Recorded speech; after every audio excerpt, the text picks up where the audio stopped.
Hello, everyone. We'll be starting this Filmmaker Spotlight session shortly once we're joined by our guests.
Hello.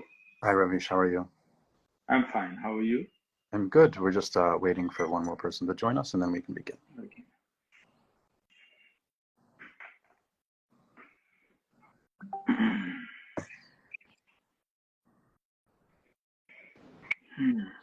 Hello, how are you guys doing?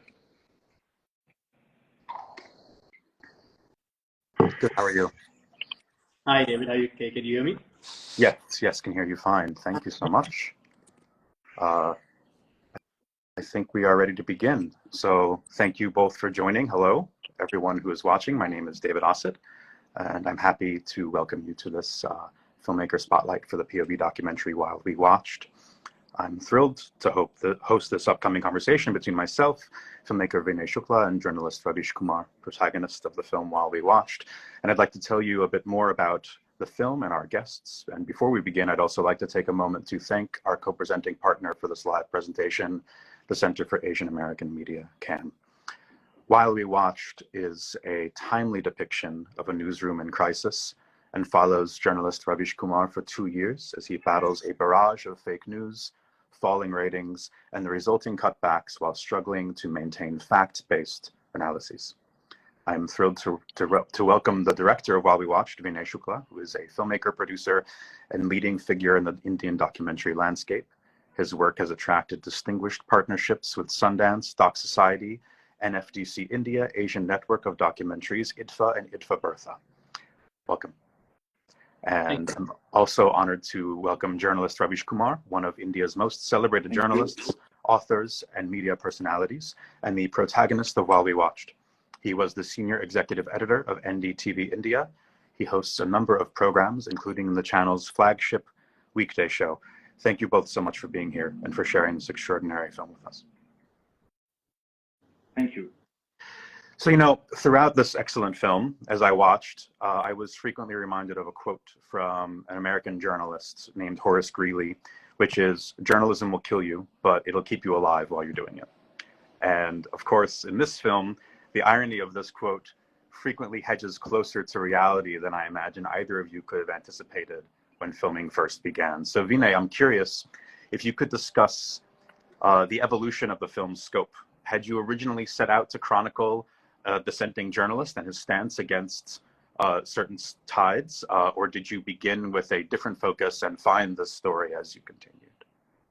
I started with, firstly, thank you so much for doing this. I had loved I'm very, like, I followed the film's journey when it premiered at True Falls, and I was like waiting for, where it's going to play next, etc., and then finally managed to catch it on the big screen. So I'm really, really happy, and the film moved me a lot. So I'm really happy to be here with you. And this is also the first time me and Ravish are doing an Instagram live. So we are both wondering if it's on, I think. And if we're yeah. So that's a good thing. I started. I was very curious. Ravish is very popular in India, very controversial, and I had an idea of what journalists and journalism is like from having seen, Hollywood dramas that, people come into newsrooms, fling files around and go like, let's shake the government with this story. When I remember coming across one of Ravish's broadcasts, and I've said this very often, he didn't quite do what most journalists were doing. In that in India, very often you see these very large panel debates with 14 panelists doing a sort of going at each other. Ravish's show were these 40-minute piece to cameras, which were mixed with humor, reportage, opinion. And unlike a lot of other news anchors who spent a lot of time praising their audiences, Ravish, on the contrary, was constantly criticizing his audience and saying that the audience needs to do better. So with Ravish, I found a protagonist who was reflecting on the news culture itself.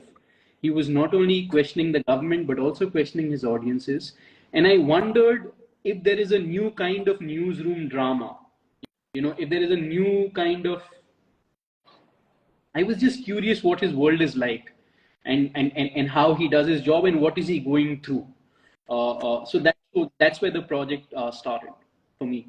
I find this very interesting, this conversation about audience too, and I have one more question for both of you about that, but I'll start with you, Vinay, which is that, as a filmmaker myself, I made this film you just mentioned called Mayor, which is a film in Palestine, but the intended audience of the film was actually North Americans and Europeans. I was intentionally making the film for that audience. And during this film, I was thinking a lot about intended audiences, both Ravish's intended audience and yours as a filmmaker. So I'm wondering, did you feel like you had to adjust your approach accordingly for what audience you were targeting with this film? I mean, my first audience, whenever I'm making a film, is my family. In the sense that, I have these huge disagreements with my family. And then because I can't win those dinner time conversations, I decide to make films and try and win them. So I think you refer to the global community, and like you said, the North American sort of audiences. I rely more on them for craft sometimes. It's a fantastic market where the best films come out. And it helps you understand what's possible within the medium, where people are going, where culture is going. But when it comes to speaking to audiences, I genuinely, I wanted to become a filmmaker because I thought things could become better in India and better around me via story. And I am still striving towards that audience. I feel very, very obligated towards that audience. I'm very fortunate that the film has, had audiences. For example, right now we are on POV docs, which is incredible. But for me, audiences at home come first. Ravish, what about you? Um, yes, I disagree with the concept of intended audience. Here, I want to clarify that I have a very limited scope to explain myself in English, but I know that Hindi viewers are going to watch me. But I never plan my story according to their taste, according to their background, and yes, and I find it makes me very comfortable when I find that certain kind of class has started liking me. It makes me uncomfortable, and I deliberately start doing program which that certain class which likes me most. Uh, uh, Never prefer to watch that kind of story. So I shift my stories from different scale. When you are talking about only hardcore politics, you will find that I am doing something which is not related to the kind of environment built for or hype for the today's or tonight's audience. You may choose a very hot political topic for political discussion on prime time, and you will find me doing something according to this kind of environment, hype-based journalism, viewership. You will find me doing something which is related to the daily life, to the problems of daily life, and which can, with that story can be done on any day. Why I am doing on this when everybody is discussing the oath ceremony of Obama, oath ceremony of my prime minister, oath ceremony, the big meeting of G20. It's happening, and you will find that I am talking a story about fisherman, his life, his problems. So that gives me a space to interact with different kind of audiences. Yes, I also put myself into the ring of hype, media hype, or anything, event based and the hot story of the day. But most of the time I try to navigate through different audiences and stories. So I'm not uh, and it gives me a different kind of audiences which is beyond geography and language many times also. I thank you for that answer, Ravish, and it also makes me think a bit about this idea of something you say in the film, which is, if you can change one mind, if you can get one mind to be thinking more about truth, then that's a victory for your work. And I guess a question I have for you is, do you find that you can actually change a mind, or do you feel like the initial switch must be flipped for someone to be interested in the pursuit of truth in the first place? Are there some people you feel like you have not been able to reach because there's an absence of curiosity about, well, do I know what I need to know, or do I already have the answers that I need to know to be able to be living in the world of truth?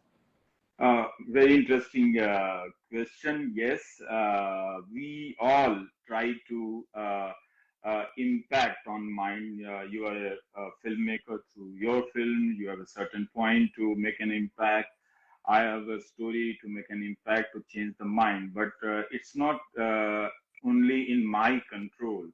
One mind is influenced by so many things in a day, in a month, or in a decade, span of decade. But yes, viewers, those who watch me, they do have realized that whatever I am saying, it's coming with a lot of hard work. So let's hear what he is saying before disagree with him. They do disagree. They become sometimes agitated. But yes, when I say that I have worked very hard, at least watch this video uh, till the end. I get many times response from the viewer that I am the one who watch your video, complete video. So you get to hear that in Hindi said, "मैं आपका video पूरा देखता हूँ." I watch your video from start to the end. That's a change of mind for me to hear me, and I don't want my viewers to. I never try my viewers to make myself. I want a certain kind of viewers culture that hearing is possible, watching is possible with lot of patience, and if that develops, it gives me pleasure that people are watching with patience, and whoever is doing journalism or making a film, they should also realize that just doing a debate show, not doing asking a right kind of question, and that kind of questions become a viral kind of questions, and you get a lot of popularity in a second or in that day, is not enough. You have to work hard on your stories, dig out more information. And my average videos are more than 30 minutes, 25 minutes. I take a long route to explain many things. And yes, I do get 1 million plus views, and sometimes less than 1 million plus views. But average, if you see the average, it's always after 2-3 interruptions, there are 1 million plus views. That reflects that, and I am satisfied that no, I should not aspire for the entire viewership, universe of viewership should watch me. Even I'm doing good, I would never aspire for that. I would also like that somebody should watch a film tonight, somebody should watch a rom-com, somebody should watch me also, so that the variety of topics should travel in the universe of viewers. Absolutely. This makes me think, Vinay, a bit of how you see maybe the difference between the work you do as a documentary filmmaker and what you do is different in a very basic sense from what Ravish is doing. But I am curious what you have found, especially in making a film on this topic. Do you feel the role of a documentary film can be in our present media landscape versus the work of a television newsroom, especially in the face of people getting their news and entertainment through this very app, for example, or several other apps on their phones? I was struck in the film, for example, and then I'll let you answer my question, but I was struck in the film by the prevalence of people looking at their screens while we're basically talking about a television show and a television news program, but we've come a long way from 100 years ago when television news first began, in that it's now been folded into devices that are directly paired with our entertainment. And as a result, we can see the consequences of how that affects the media landscape. But back to my question, I was really wondering how you felt work that you do is either similar or different to engage with the populace than the work that Ravish does. I mean, one very obvious difference. See that with Ravish, the interesting thing about Ravish is that he's a very wide sort of kind of journalism. So he's done short, he's done sort of long reports, satire, and that kind of stuff. Usually, but Ravish is a diverging point between what Ravish does and what I have been doing is very often journalists have to meet a daily deadline. It has to be very, very topical. Within that, of course, they bring, and Ravish brings a whole lot of sort of historical context and research. Filmmakers, especially filmmakers like me, we have the privilege of patience. I don't, for example, something that I'm almost constantly scared about was making the wrong call while shooting, right? With journalists have to make that call every day. There is news coming to you, there's information coming to you, you're constantly sifting through decisions, and they have to be made before 8 o'clock in the evening because the broadcast needs to go out at 9. I have the power of sort of waiting for a week, 2 weeks, really sort of leaning in. At this time, I think media narratives affect our lives so deeply.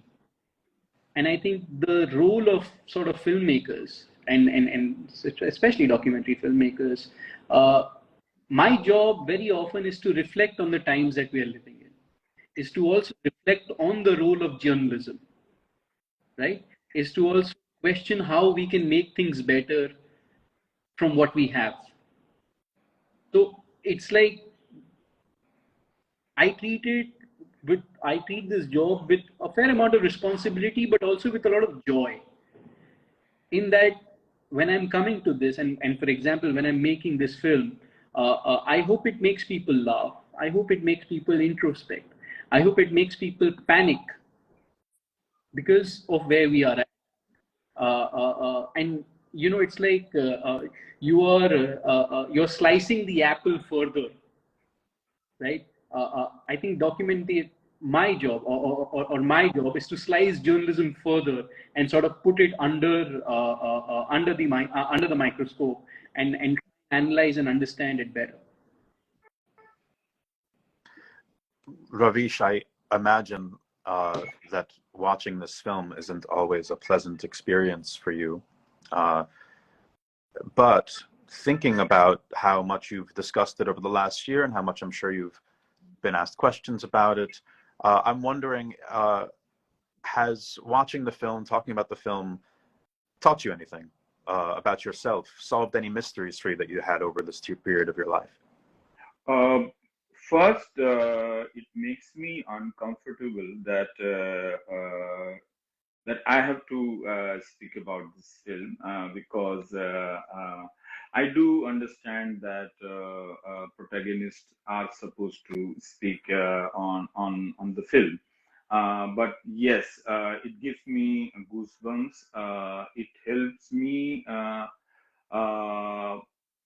it gives me goosebumps and many memories which are not part of this film, but this film instigate those memories which I believe that I have forgotten. But whenever I enter into the picture hall, cinema hall, and the many films starts rolling in my blood's veins and heartbeats, and it disturbs me, unsettle me like anything. And yes, I had no when I saw for the first time. I was in the room, but I could not see the film. I for After 4 5 minutes, I closed my eyes and started remembering many things, and I could not watch that film. And came out of the room. My wife did see this film, and I asked her, and she had a certain opinion about the film. But I told Vinay that it's very difficult for me to say that it's a good film. How can I say this, that this is a good film? So I will refrain from saying these things and writing about the film. I try to many times pretend, many times act, and many times remind myself that I should always keep myself at distance with at a certain distance with the film from the film.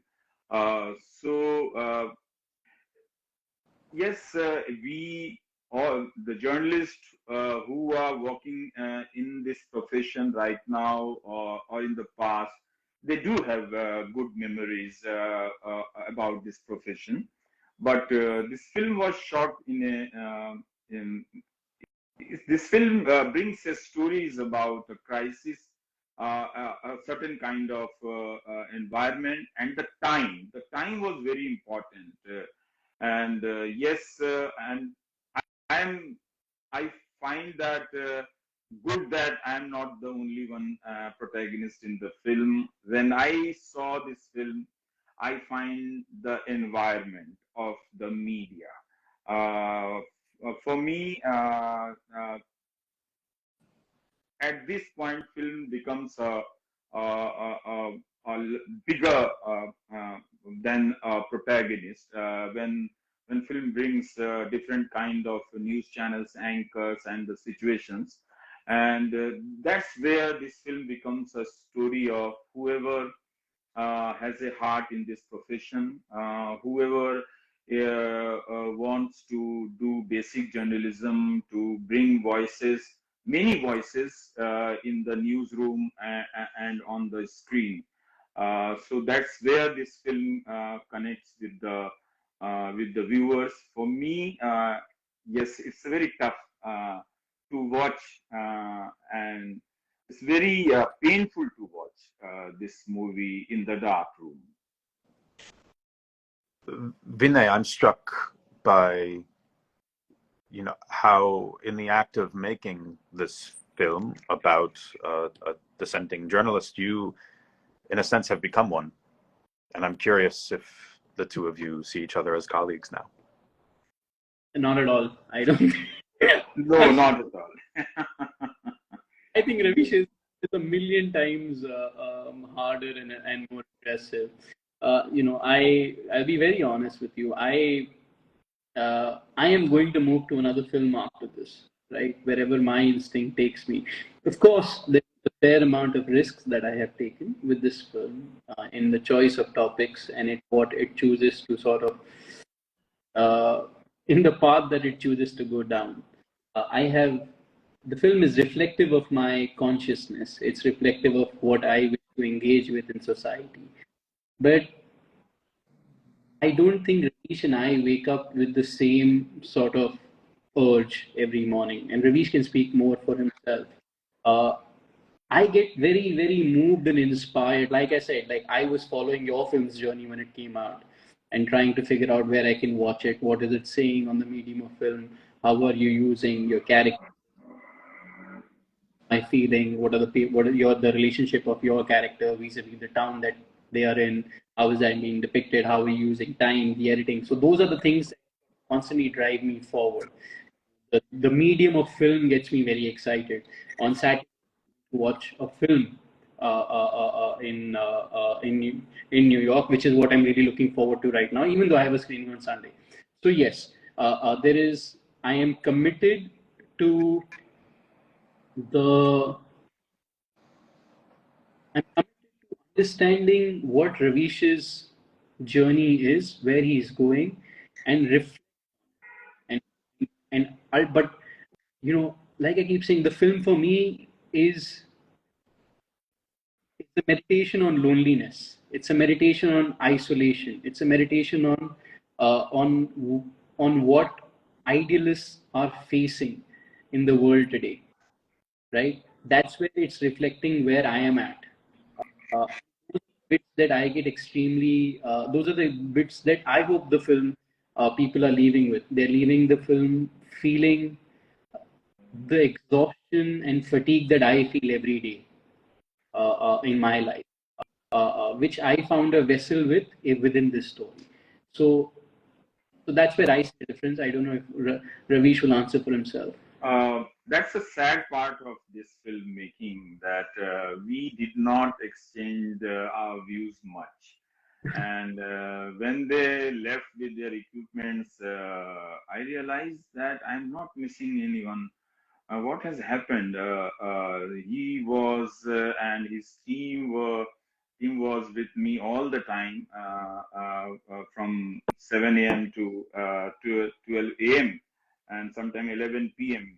In the night. And but he kept silent, and his other two member, one is Aman. He did not speak for months, for days, and so yes, there were 3-4 people around me, but they did not try to befriend me, and they did not give me an opportunity that I should I should present myself as a friend or senior guardian. They all are very younger to me. So these things did not happen during filmmaking. except that, and I did not find that Vinay is taking call from his home, or Aman is taking call from his home, or Reshma is talking on phone. Their phone never rang during the shot, during the shooting. So many times I used to wonder that whether they are carrying a phone or not, or it's always on silence. So yes, sometimes when I meet after some interval, that the first impression is that is he a stranger or a companion, or is a friend, or is a filmmaker? Is he going to make a different kind of ad which I don't like? So in a way, it's a good that that did not happen. In many ways, it's sad that it did not happen. I lost an opportunity to make a three good person a good into a very good friendship. So that did not happen. I have a final question for the both of you. As two individuals who, although you may not consider yourself as colleagues, you're both interested and in the pursuit of truth. I would say it's fair to say, but using different mediums to do so. I'm wondering if you've had any insight over the course of either the involvement in this film, the making of this film, the dissemination of this film, the screenings you've had, if you've started to hone in on what central things we need to do as individuals, or as journalists, or as filmmakers, or as family members trying to win arguments, as you said earlier. How do we talk to people who disagree with us? Oh man, you're. I think that it's not necessarily for. I can speak for myself, and Ravish is far better at it than I am. But I think everything is perseverance and work. If there is anything that I've understood, is that no argument or discussion is ever won in a single conversation. Things that you care about very deeply require work. And of course, the standard thing about hearing, listening to the other side, patience, all of that. There is various ways to mold any argument or any conversation. Uh, I am deeply interested in how we can build better systems that will serve all of us, uh, and that will outlast us. For example, I keep saying that this film is about Ravish, and it's very easy to just focus on Ravish and think that this is all about him. But unless we build a system that allows for better, younger journalists to come forward and thrive, we will keep finding ourselves at the same place. So my constant emphasis is trying to build better systems, and systems take time. It doesn't necessarily happen with one film. Like for example, your film is there. There's a couple of other films that I am inspired by. I went to Jehan Noji, who's made Control Room, and Laura Poitras, who's made incredible so much from those films. In a way, documentary filmmakers and practitioners have sort of continued making efforts within this sphere to continue the dialogue at large. And for me, there is hope there. For as long as people are working together to build a larger dialogue, persevering again and again, even over dinner time conversations. It takes many dinner time conversations to find with those you disagree. That's what I think. I always try to make people realize that information is not easy. Knowing should never be easy task. It's a kind of homework when we disseminate information, and you as a consumer or viewer receive information. It should not be consumed like a fast food.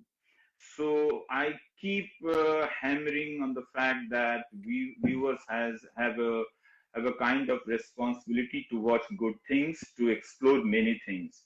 And many times I knock the door of Ola drivers and Uber drivers, and whenever they are watching some songs on YouTube on the mobile phone, I do barge into their life and say that, why don't you watching me? I worked hard, very, very hard today and put a 30-minute show. You should watch this. And one driver told me, why should I watch you?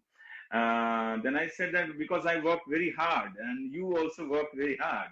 So you should watch this kind of whoever like you, if you even if you hate me, but you should watch those journalists or those programs who put a lot of effort. Don't watch this show reels which has no information, just you are relieving yourself. So please watch. Then he realized that then he changed his what he was watching and asked me what is your URL number, and then I said the Ravish Kumar official. Then he subscribed and said to me that okay, we'll watch someday and sometime. So thank you. Whenever like a filmmaker, you Vinay, uh, I think it's our responsibility to keep showing our work to even an individual, or if you are not finding any viewers and believe that you have made a good film, good report, then watch yourself, then make your wife your life partner to watch that film, and to your friends. But keep making people to watch your work, to read your work. That we have to do. We know that the influences are huge in this time, and people have less time to watch this kind of thing. But one thing I can say that my viewers have, I should not use this my word, but but the viewers have not have supported me. I am not disappointed with them. They are watching longer video. They do understand that I cannot have many things and many comments or many things in this, because I'm not in a newsroom now. I'm not out of the mainstream media, so they do realize my constant also, and I keep telling them about my constant. Please do understand what are my constants and how am I working. So explaining our work is a part of our work, should be a part of our work. Thank you both for those beautiful answers. We are nearly out of time, so I would like to thank both of you so much for being here, Ravish and Vinay, for joining this conversation and for your thoughts for this film, for your labor, for your work, for your passion. I'd like to thank all of you watching. I'd also like to thank our co-presenter, the Center for Asian American Media. I'd like to remind all of you that POV is television's longest running showcase for independent nonfiction films.